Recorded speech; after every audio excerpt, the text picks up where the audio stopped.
It's time for the best coverage of the top stories in sports. The Sports Wrap with Jason Page starts now. Oh, yes, it does. And great to have you with us on this Wednesday edition of the show.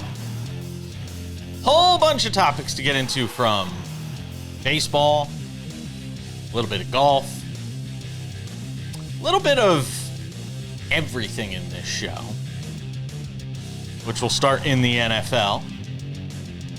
As we say hello to our friend Sam Yarnell, who's hanging out with me for the hour today. We got him for the whole hour today on the show. And Sam, let's start things out. I've been wanting to talk about this since the weekend, and it took me till Wednesday to get to it, which tells you how much there is going on in the sports world. Are the Vikings screwing it up already with JJ McCarthy? And I ask for this reason. This is a guy who has had limited snaps since getting to the NFL. He played, one preseason game, essentially, last year before they called it quits because of the knee injury. And they're not playing him in the preseason this year.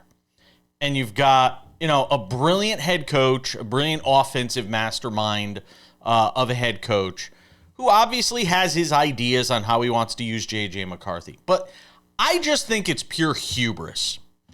The height of, I don't want to call it stupidity, but ignorance, whatever you want to call it, to say that you could take a guy who, granted, played a lot in college. This is one of those guys that was an experienced collegiate quarterback, and simply throw him into the NFL, which is the best of the best. J.J. McCarthy wasn't playing against the best of the best every week in college football. We all know there's some tomato cans on the schedule. Now he's going to be going up against the best of the best. And he's going to be doing that without having ever really played any meaningful time in the last 2 years in the preseason. I don't like it. I think it's the wrong move. I'm not second guessing it. I'm first guessing it. I mean, I think it's tough to say that they're, not getting it right with JJ McCarthy. They weren't exactly put in the most optimal circumstance for the young quarterback's success when he tears his knee up in the first preseason game that he ever plays. So I don't think I'm going to hold it against the Vikings if they don't want to see him trot out there in meaningless preseason games, because maybe it's not about JJ McCarthy. Maybe it's about the fact that, you see across the league, teams are very hesitant to put out their first string, their starting quarterback in the preseason without the entire starting offensive line. So maybe there's a member of the offensive line on the Vikings who they wanted to protect, or multiple. I think that we really won't know until week 5 or 6 or maybe even 7 what JJ McCarthy is. And that's part of what the Vikings as an organization have to know going into this season, is when you have such a variable at the most important position on a football field, you've got to be ready for anything. They've got to be ready to have a top 10 pick this year, and they've also got to be ready to find themselves an NFC Championship game. The problem within all of this, within how this situation has played out, only lies within how the Vikings manage it, in my mind. Yeah, but here's the thing. You talk about variables. Take out as many variables as you can. And you do that by putting him on the field at least a little bit to find out what he is doing against other first-team guys. And I get what you're saying about the idea of, hey, is the entire offensive line healthy? We don't know. We're not necessarily privy to all that information. But I want to see, if I'm this coaching staff, if I'm management, I want to find out a little bit about what we have, especially a year removed from the knee surgery. And I get it. They see him in practice. They're watching him in shorts and a T-shirt and a red shirt and all of that stuff. I get it. But to me, I think it's a mistake. I also will say this, to dovetail off of this. I also think it is a mistake what the Pittsburgh Steelers are doing with Aaron Rodgers not doing any preseason work. I think this is nuts. We've seen what has happened the last 2 preseasons where he hasn't had any preseason work. And I got news for you. I don't have to break it to you. It hasn't been good. He hasn't. I don't think he's played much in the preseason since going back to 2018. And it hasn't been good. I don't understand the mindset of some of these teams that simply think you can roll the balls out on the field and just let the chips fall where they may. Now, granted, the Steelers are doing this basically with their entire star lineup. TJ Watt's not playing in the preseason. All these guys aren't playing in the preseason. Which, by the way, why do we even have preseason games anymore? Why are we even bothering? It's a farce. It's a joke. Why are you making people pay tons of money to go to preseason games to watch third stringers and fourth stringers that are going to be working at Lowe's? Nothing wrong with working at Lowe's, by the way. Let's build something together. I can't for the life of me understand the mentality of, and look, you open yourself up to second guessing. If it doesn't go well, and I don't want to hear, oh, but Aaron Rodgers played well the second half of the season. Yeah, you know why he didn't play well the first half of the season? Because he didn't play in the preseason. Because there was no preseason. Because he didn't get any reps with this team, this new group of players, Sam Yarnell. You can't wrap people. You cannot wrap people in bubble wrap and hope to protect them. If it's this thing of we don't want him to get hurt, well, he's going to have to get out there and play 17 games in order for your team to potentially be a playoff team and do anything. Mike Tomlin, go ahead. In 3 or 4 years, or whenever the collective bargaining agreement comes up and gets renegotiated, and we move to an 18-game schedule, and there is no more preseason. What does the argument become then when these guys start out slow? It's because they didn't have a preseason and we got to bring back these preseason games. And no, because what's going to happen then is they're just going to be the fifth stringers playing for, you're going to be watching a game full of Shane Buechele and Mike White. Josh, don't forget Josh Johnson. Don't forget Josh Johnson. Right. It seems like, by the way, my take on Anthony Richardson, I think he could be the Josh Johnson of the future. There are a bunch of teams out there that should just be taking a chance on that guy to be in their quarterback room. And I think that he's one of those guys who could bounce around the league for a very long time because of his physical acumen. Different story. But the preseason as a whole, right? It's a bargaining chip right now for the owners to have and give up when they eventually get the 18th regular season game that they all want. And when the collective bargaining agreement comes up next, my guess is that'll be one of the first topics that they broach is, hey, want to get rid of all 3 of these preseason games? You can do that for the low price of 1 extra regular season game. I don't like it from both teams. Call it a first guess, so you don't have to say I second guessed it. There's more NFL to get to. If not, then who? The AFC West edition is next.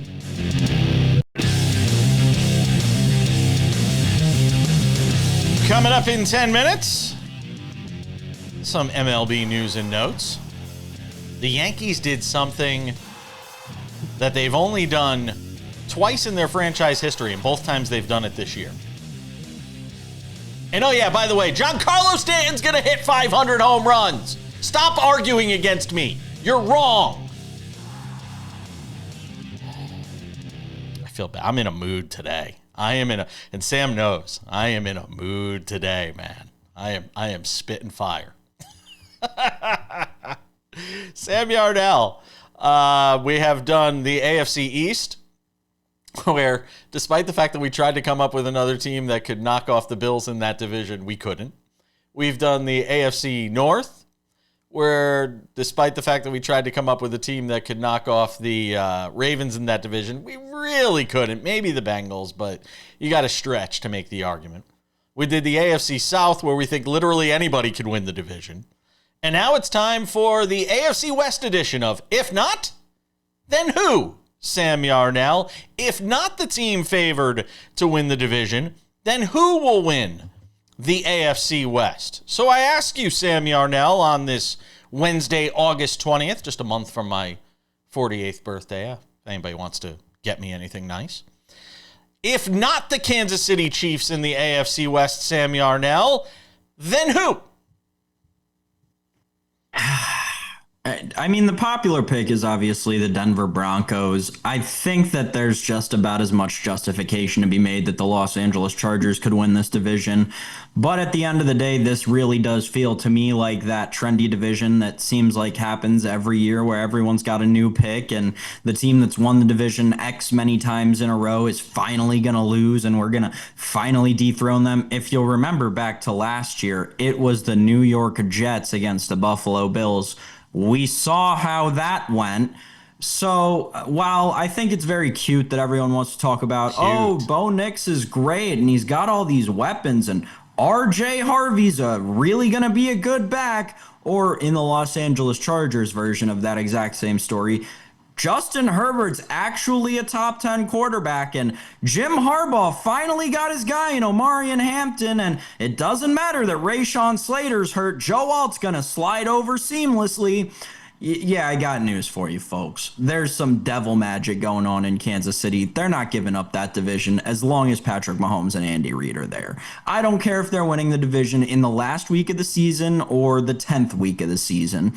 The fact of the matter is the Kansas City Chiefs are going to win this division for as long as we continue to watch these two offensive, I don't even want to say offensive geniuses because Mahomes isn't even a top 10 quarterback at this. He's not even a top 5 quarterback at this point in his career. These two next level football minds, and I guess that really extends more to Andy Reid than anybody, they're not losing this division. I would tend to agree with you. I think anybody poo-pooing the Kansas City Chiefs does so at their own peril. This is a revamped offensive line. They learned from their mistakes. Unlike some teams who, basically watched last season go up in flames. I'm talking to you, Cincinnati, because your defense is hot garbage. Yeah, can we get the meme, the GIF of the dumpster going down the road on fire? That's the Cincinnati Bengals in a nutshell, who knew their defense was terrible and did nothing to fix it in this offseason, essentially, and might even... Matter of fact, they made it worse. They might have made it worse. The Kansas City Chiefs are better this year after losing 2 games last year in the regular season. They are better this year than they were last year. I want you to let that sink in before all of you try to give me an argument for Denver at plus 290. By the way, Kansas City minus 110, Denver plus 290, the Chargers plus 330, as you allude to, the odds between the two, not all that far apart. I'm going to say something that is so crazy in the scheme of things. No. I am absolutely, and you know what I'm going to say. I'm not saying that the Raiders have any shot to win the division. That is not what I'm saying. I could make an argument. It might take a beautiful mind and, a whole bunch of drawings and hieroglyphics. I could make the argument the Raiders could actually wind up being the second best team in this division. I think Denver last year beat a lot of bad teams. And if not for Kansas City mailing it in the final week of the season, they're not even in the playoffs. Okay? Before everybody goes crazy about what Denver accomplished last year. I keep having to repeat this. Meanwhile, I think the Raiders, if they just get a modicum of defense, if their secondary just plays average football, I actually think this team could be fun to watch this year. I'm a Geno Smith guy. I'm not a Geno Smith apologist. I'm a Geno Smith guy. I think you can win games with Geno Smith. I don't think you're winning Super Bowls with Geno Smith, but I know I've won Super Bowls with Pete Carroll as a head coach. I know I've got Brock Bowers. I know I've got Ashton Genty, who has impressed in this preseason. I actually think they could manage to rattle off enough wins. It might be, and I got news for a lot of people here. This might be a one-team playoff division. It might, unless you believe in the idea of Denver making this quantum leap from what they were last year. And I'm just not sold on it yet. I got to see it in the regular season. Because again, I saw a team last year that beat a lot of bad teams and lost to a lot of good teams. With the exception of, one that we could point to. I'm just saying, I think any of those three teams could wind up being the second best team in the division. I cannot make an argument for any of them in good conscience, Sam, to win the division, though. I think it's Kansas City. I know it's if not, then who, but it's if not, because there is no who. I agree with you. Here's what I'll say about the Raiders, though, and why I think that this is a team that's destined for fourth place in this division again this year. This is an organization. It's not even an on-field thing, right? They could go back to the Derek Carr, Devontae Adams days when they were kicking butt and taking names, right? This organization is... It's just broken fundamentally. They can't get through an entire season without something going wrong in the locker room. And it's already started to go wrong this year. But let's take it back to 2 years ago, right? When the entire players revolted against the owner and the GM because they wanted a specific coach, right? Or before that, you had the Devontae Adams leaving because he hated the quarterback. The John Gruden thing. The list goes on and on. The popular number on the Raiders is around that 7.5 area, by the way, just in terms if you're wondering about the win total. That's kind of where they are right now. I mean, is it a huge leap from 7.5 to 9? Not really. We're coming back.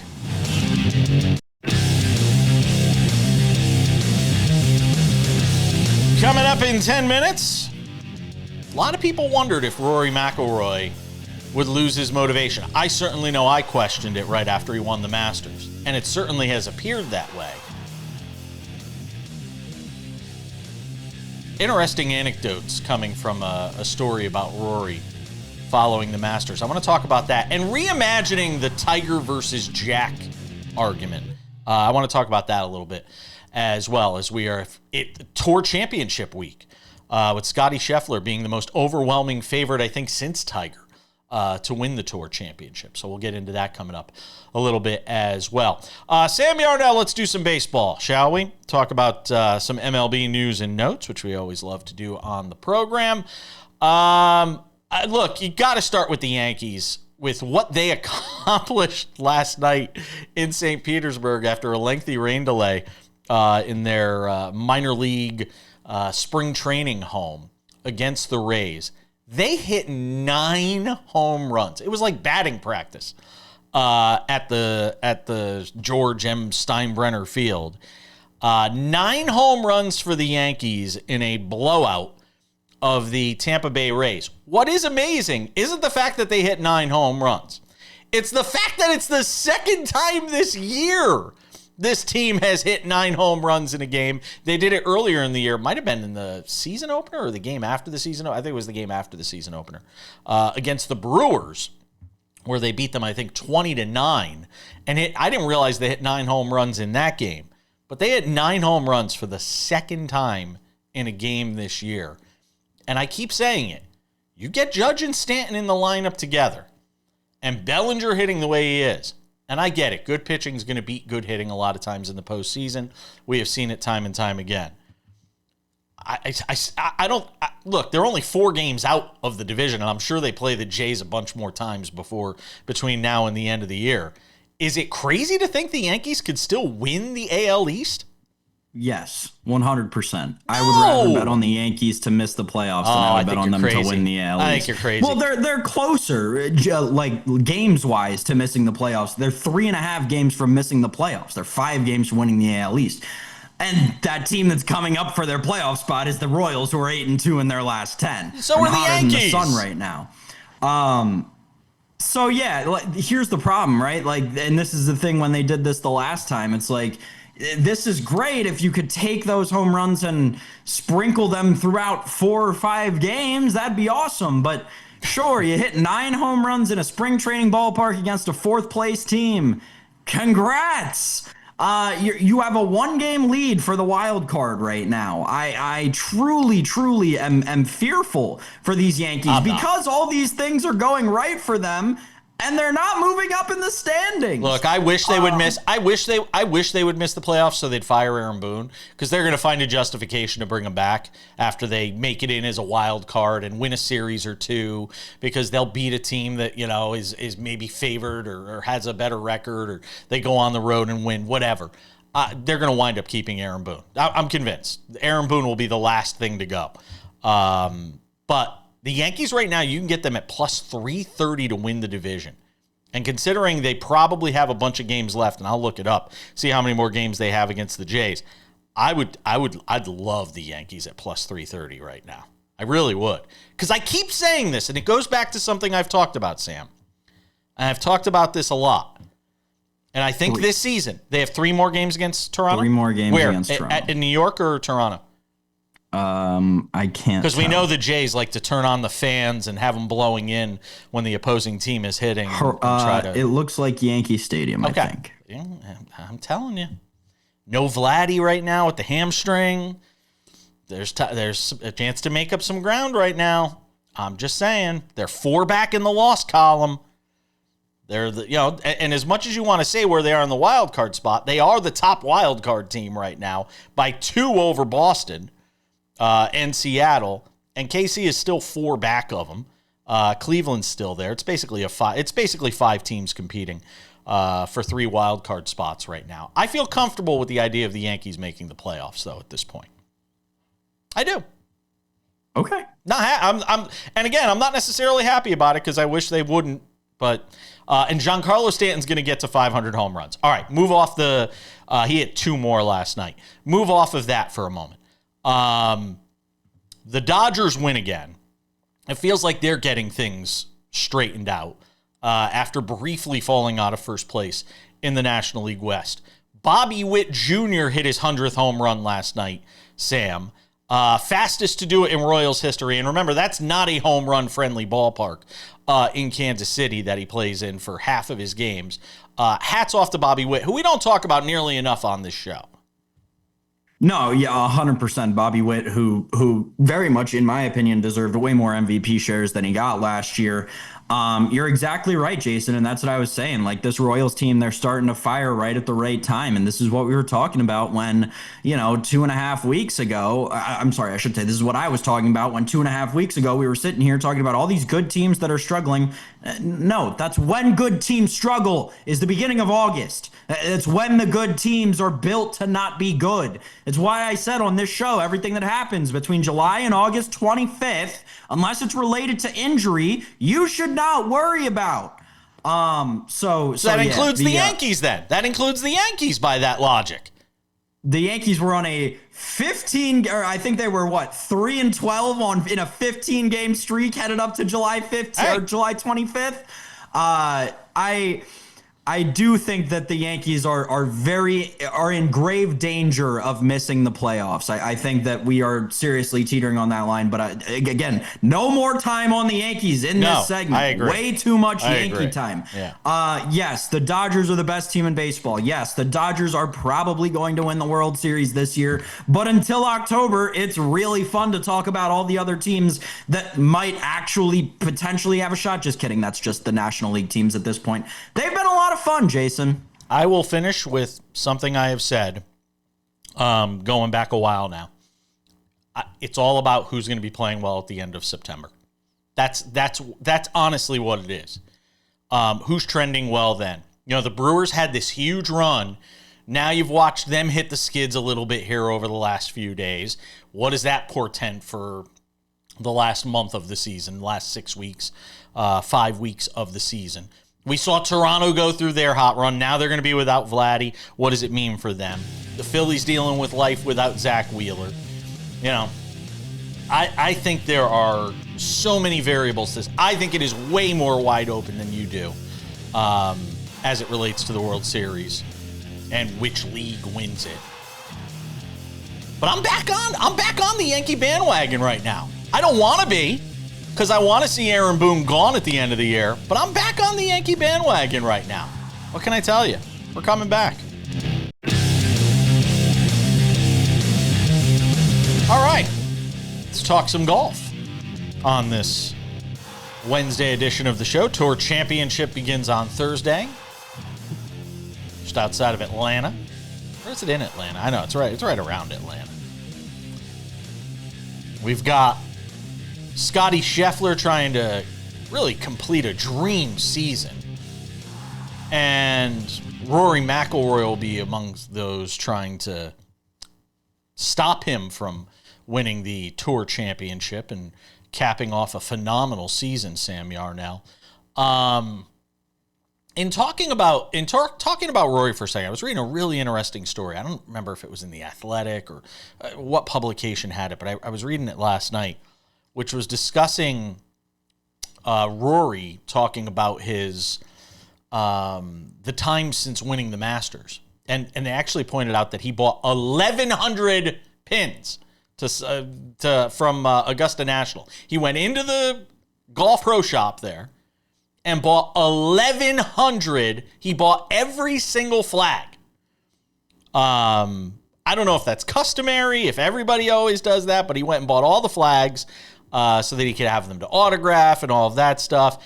And the story just basically went into what life since winning the Grand Slam, the career Grand Slam, and winning the Masters has been like for Rory McIlroy, and talking about that lack of motivation that he's had. And there's been flashes of brilliance where he'll look good for a few holes or a round or 2 rounds, but just has not been able to put it together.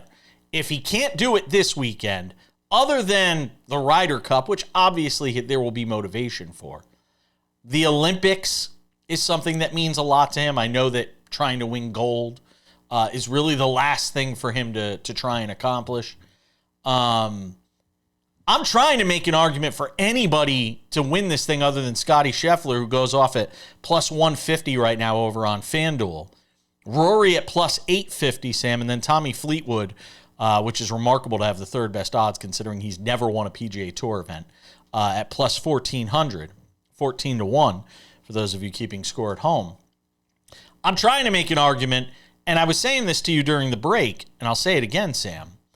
For our audience watching around North America and wherever they may be watching on Spotify or YouTube, I'm not usually one that's geeked up about the FedEx Cup Championship and the Tour Championship.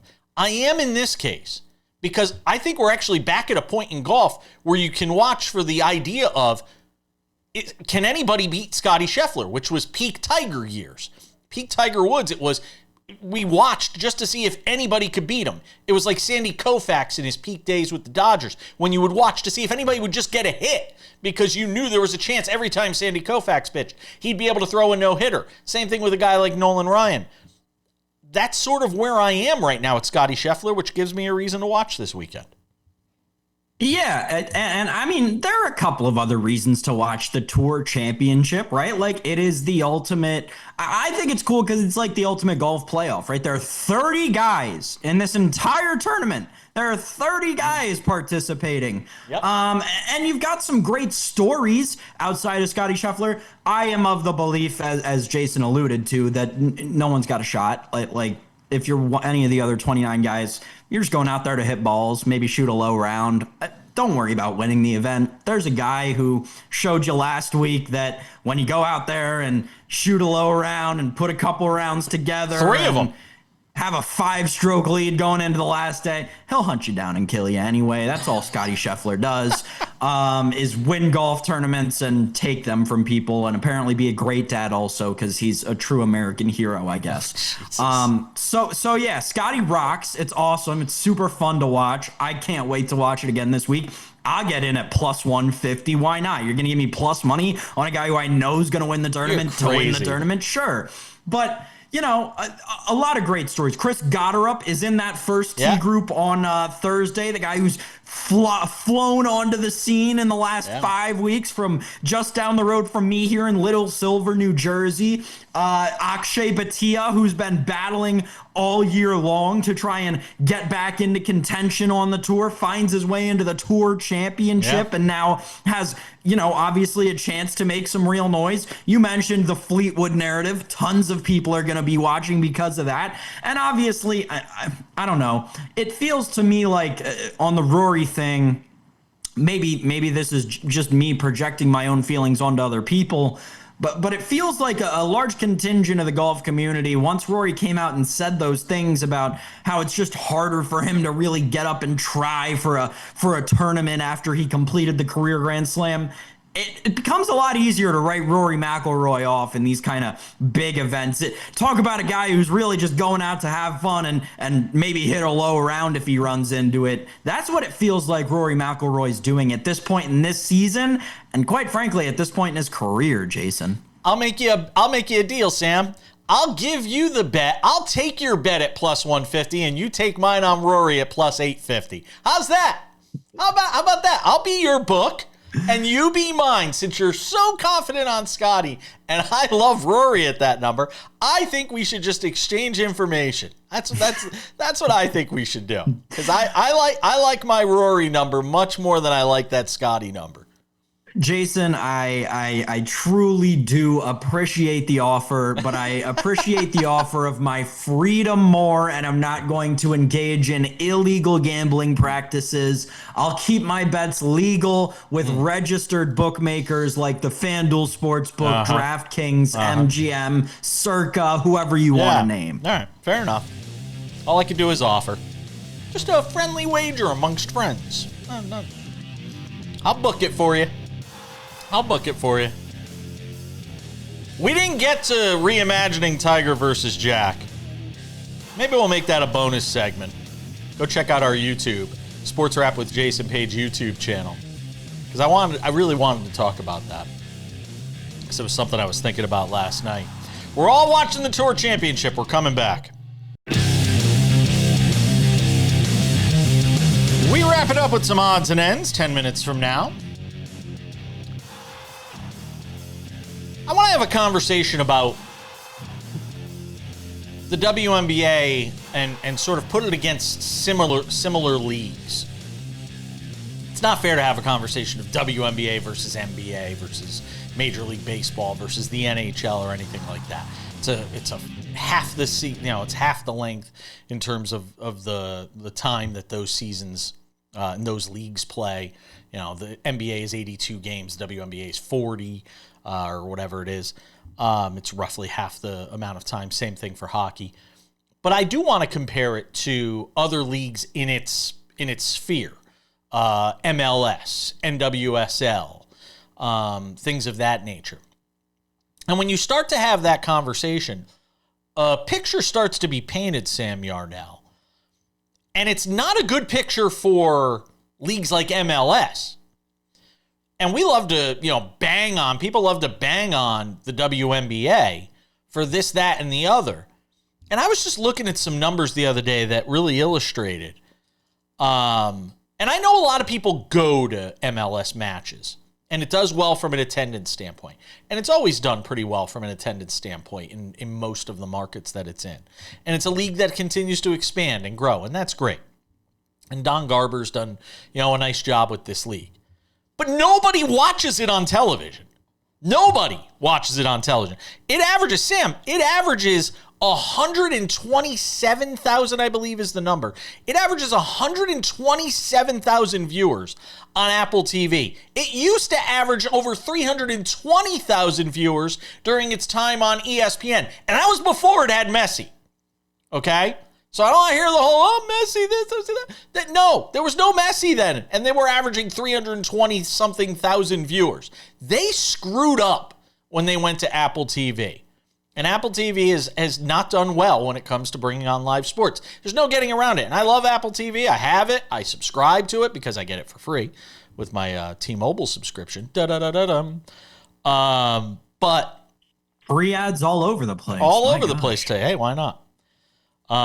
Can't sell them. We'll give them to them for free. I mean, my goodness. Why not? But I can't for the life of me figure out why MLS gets a pass while the WNBA gets crushed. And we've got people talking about how much players should and shouldn't make and why players are mad about the collective bargaining agreement and all these things. But my God, I mean, the MLS, great if you go see it live. Other than that, nobody's seeing it at all. So a couple of things. The NWSL gets higher ratings than MLS on television, right, Sam. Right. And the NWSL is a league that was founded, less than 20 years ago, I want to say? Less than 20 years. I think it's less than 10. So But what I do think is important to remember in this grand scheme, and this is true to the WNBA as well, right, is that these leagues in the MLS, the WNBA, throw the NWSL in there if you want, they're all so new relative to American sport. These are all leagues that are founded at their oldest in 1993. That was Major League Soccer. WNBA followed in 1996. We are 32 years into this league being a thing at all. I think that the expansions are a good sign. This is a growing pain to me, in that, like, every league at some point makes a bad deal. The NHL spent however many years it did on Versus. You remember that? Wow, right? I do. Like this, leagues go through these points, especially with media partners, on the way to expanding, on the way to growing, right? On the other side of that Versus deal with the NHL, what did you see? You saw a complete rebranding with Adidas and then Fanatics. You saw an expansion of 2 teams in Las Vegas and then Seattle. You saw the NHL continue to grow, right? So one would hope that this is a growing pain like we've seen in other professional sports leagues. The other piece of this is that we're talking about a streaming service in Apple TV Plus. And I do think there is merit to a theory that I heard earlier this week. That is, we are kind of at this point in a circle where we're heading back towards terrestrial cable to watch sports. It feels like we've passed the bottom, the opposite end of the diameter of that circle, which was the full streaming experience. And, you know, we've got Sunday Ticket on YouTube TV and regular season games for many sports on different streaming networks, including the NFL on Netflix now, right? And it feels like this is the beginning of the push back towards the top, back towards terrestrial cable, and all sports being in one box on your TV again. Wow. That's how I take it, Jason. I do wonder if there's going to be some sort of whiplash back towards cable, and it's a different conversation because of all of these streaming services and how much it's costing, that it may give a window, an opportunity to cable and you know, the old traditional model. I think there's something to that. To give you the numbers real quick, MLS viewers per game, courtesy of Haley Rosen, founder and CEO at Just Women's Sports. MLS viewers per game, 120,000 this year. NWSL viewers per game, 189,000. WNBA viewers per game, 794,000. And who has the biggest deal financially of all of those? MLS makes nearly $200 million more per year on its media rights. Who's the sucker? It was Apple. It blows my mind. But again, I wonder if it's a product of it being Apple TV and people aren't watching Apple TV, Sam. We're moving away from streaming, Jason. The day has finally come. See, I don't think that. I just think in the streaming wars, there's going to be a consolidation in terms of who the winners are. YouTube is the biggest winner of all. Not YouTube TV. YouTube in general is the biggest winner in the streaming wars. We're coming back with odds and ends. Don't you go anywhere.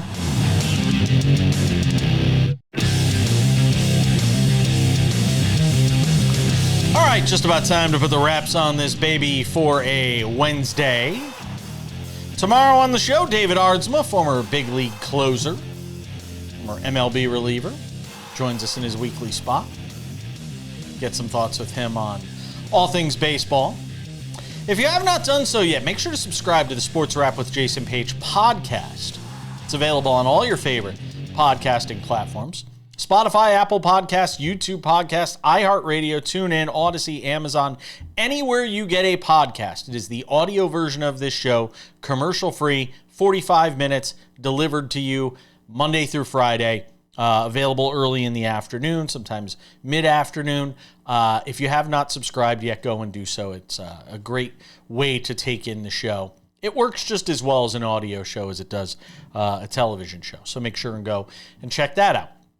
Speaking of television, a lot of you watch the show, obviously, on over 270 affiliates around the U.S. and Canada. We are everywhere, and that platform is only growing. However, If for some reason you can't watch the show or it's not available on a particular day in your market, maybe it gets preempted for a sporting event, you can also watch the show on Spotify and also on our SportsWrap with Jason Page YouTube channel, which if you have not subscribed yet, what are you waiting for? It is fantastic. It is a fast-growing channel. We have the show up there Monday through Friday, again, commercial-free, and you could also watch the show there in addition to SportsWrap Shorts, little short snippets from the show, sometimes snippets not from the show. We did a segment today that we couldn't fit into the show about reimagining Tiger Woods versus Jack Nicklaus and who would have been the winningest major golfer of all time. I think it would have been Tiger Woods if not for injuries and some of the stuff that went on in his personal life. You can go and watch that right now over on our Sports Wrap with Jason Page YouTube channel. Not part of today's show on television, but it is on our YouTube channel. And without any further delay, ladies and gentlemen, time for some odds and ends. Odds and ends, and we begin things with Anthony Richardson and his agent right now, unsure of his future. What will become of Anthony Richardson after the decision by the Indianapolis Colts to start Daniel Jones and make him their starting quarterback for this season? It's a big question mark right now. Derek Jackson isn't demanding a trade, but he is asking out aloud what Shane Steichen's quarterback decision could ultimately mean for the future of Anthony Richardson. And here would be my answer to the agent on this. Obviously, your guy didn't do what he needed to do in order to prove himself to be the starting quarterback for this team. And he's had a couple of years now to try and make that happen. Obviously, something is going on in that building.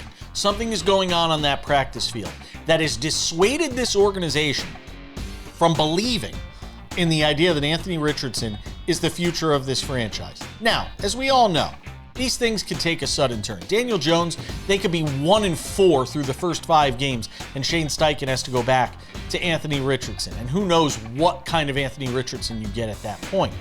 I still am of the belief that Anthony Richardson is going to be a starting quarterback or get an opportunity to be a starting quarterback in this league somewhere else. Again, we've seen it with Justin Fields. We've seen it with Baker Mayfield and the opportunity he got. We've seen it here with Daniel Jones after he was cast away by the New York Giants and getting an opportunity with the Colts. Guys do get a second chance in this league. I think Anthony Richardson's physical skill set will determine that he will get another opportunity in this league.